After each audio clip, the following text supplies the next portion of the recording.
right now, or if you're planning to learn languages in the future, please raise your hand. Oh my goodness, that's a lot of people who are interested in learning languages or already learning languages. I'm just like you, I'm very interested in learning languages and teaching languages as well. That's what I do to make money as well. And these are 3 most spoken languages as of 2021, English, Mandarin, Chinese, and Spanish. And there are 7,117 languages all over the world. And these languages don't even take up 0.04% of the entire languages we have all over the world. So you see the diversity, right? I'm from South Korea and I speak Korean as my mother tongue, and I've been learning and speaking English for the past 5 years, and I'm currently learning Spanish right now. And I don't really find learning Spanish too difficult as myself because I know how to speak English, and there are some commonalities between these 2 languages. So me being able to speak English, it helps me a lot. For example, Korean passport. In English, you would say Korean passport. In Spanish, you would say pasaporte coreano. Pasaporte coreano. Which is pretty similar to Korean passport, except for the order. But in Korean, if you want to say exactly the same thing, you say 대한민국 여권, which has nothing to do with either English or Spanish. And in fact, Korean is a language isolate, which means it has no relation to other languages, even Chinese or Japanese. So if I were only able to speak Korean, then there would have been so much more difficult for me to learn Spanish. But because I speak English, it's much easier for me to learn the culture and learn the language. So while learning and teaching languages, I realized that even when I'm talking about a rectangle, the very person that I will be talking to might be thinking about a circle or even a triangle, right? And these situations actually happen a lot to me when it comes to English idioms.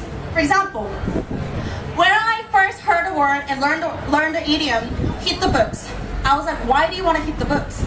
Don't hit it, just study.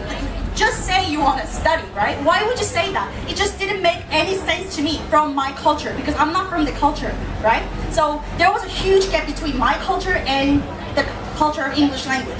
Another example, butterflies in stomach. When I first heard it, like, wait a second. First of all, that sounds really uncomfortable. Why do you want to eat butterflies? And second of all, they're beautiful as they are. Just don't eat them. Let them be, right? Are you like, what, savage? Just don't eat them, right? So didn't make sense didn't make any sense to me. But then now that I look back these times that I first started learning English, I just laugh and smile, because now I'm using those idioms pretty naturally and pretty often, I would say. So I just laugh. And I just realized that I'm not the only one who makes this kind of mistakes. One of my friends, she kind of hooked up with a guy, and as she was leaving his house, she meant to say, let's keep in touch, you know, just casually. But then she made a mistake. Instead of saying, let's keep in touch, she said, let's keep touching. And this guy looked like the most confused person in the world, right? So yeah, learning languages can be pretty daunting, pretty intimidating sometimes, quite difficult as well. And I finally find it pretty weird, but at the same time really funny. So I would say funny in a weird way. And these mistakes don't really come from big major grammar or vocabulary. For example, rock and rock. There's only one difference between these 2 words, which is the vowel, U and O. So if I want to say, I got my back rubbed, sounds pretty nice. But if I just misspell it and say, I got my back rubbed, what does it mean? Doesn't even make sense, right? Just completely different story. So another example, in Korean, if you want to say I ate dinner, you have to say 저녁 with K sound, 먹었어요. But some of my students that I'm teaching Korean, they make a mistake. They say 저녁 먹었어요. And there's only one difference, which is the consonant, and that means I ate that bitch. It doesn't mean I ate dinner. So please be careful if you're learning Korean, by the way. And I myself also make a lot of mistakes, because Spanish is something new to me, even though I speak English. And I was talking about the situation, you know, the students that I'm teaching Korean, they make this mistake a lot. They just accidentally say, I ate the bitch, right?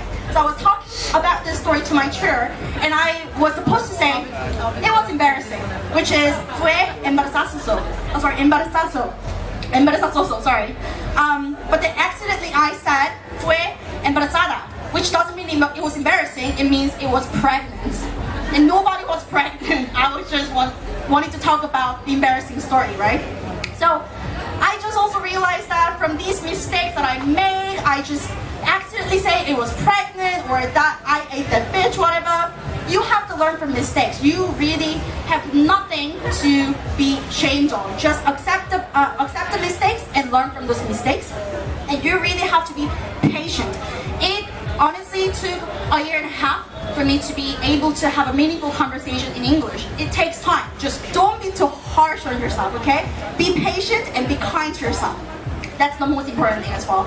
And you also have to dare to be different. If you're an English speaker and if you're learning some languages, if you're just hanging out with people who only speak English, you're never going to improve the skills of the other language that you're learning. You have to really throw yourself into a position where there are people who doesn't speak English and speaking the native language that you are learning.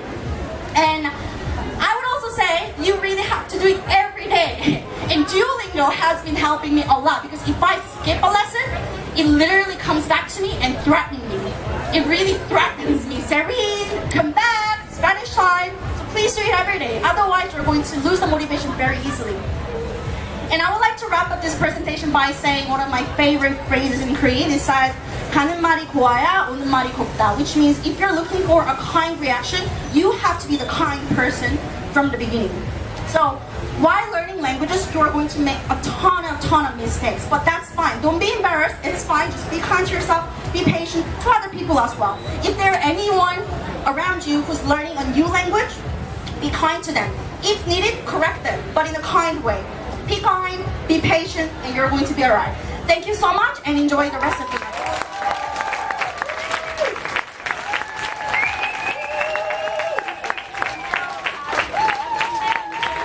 Wow, well done.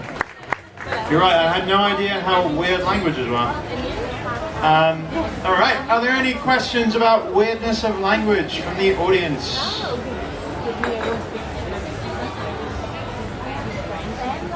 Aha, question.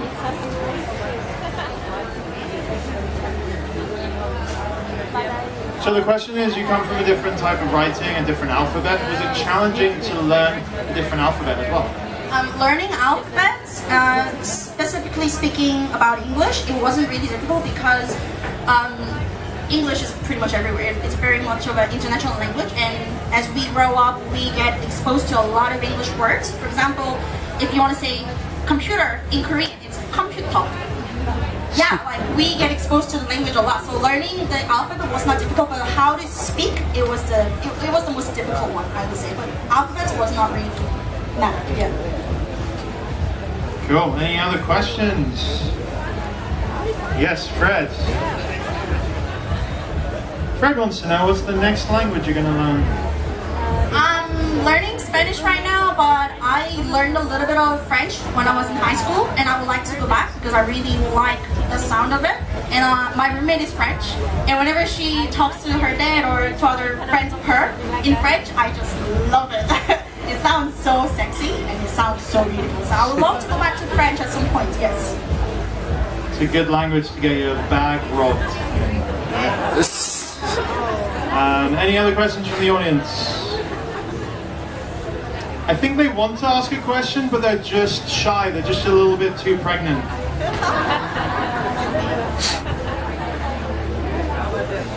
Yes? Learning a new language can be very versatile and really hard for you to start and talk to someone. I tried. Let's just say, if you want to start talking with a new language, tricks, life hacks, how do you start? It's really embarrassing to start to talk. So we have a question that says it can be quite embarrassing and intimidating to start to learn a language. So what advice, what life hacks can you give to people who are interested in learning a new language to get better and get proficient? Right. I would personally say that I have met a lot of people who say, oh, I've been learning English for the past 10 years. I've been learning this language for the past 15 years, but they were never fluent. They were never fluent. And I think one of the reasons is that because they're afraid of making mistakes from the beginning.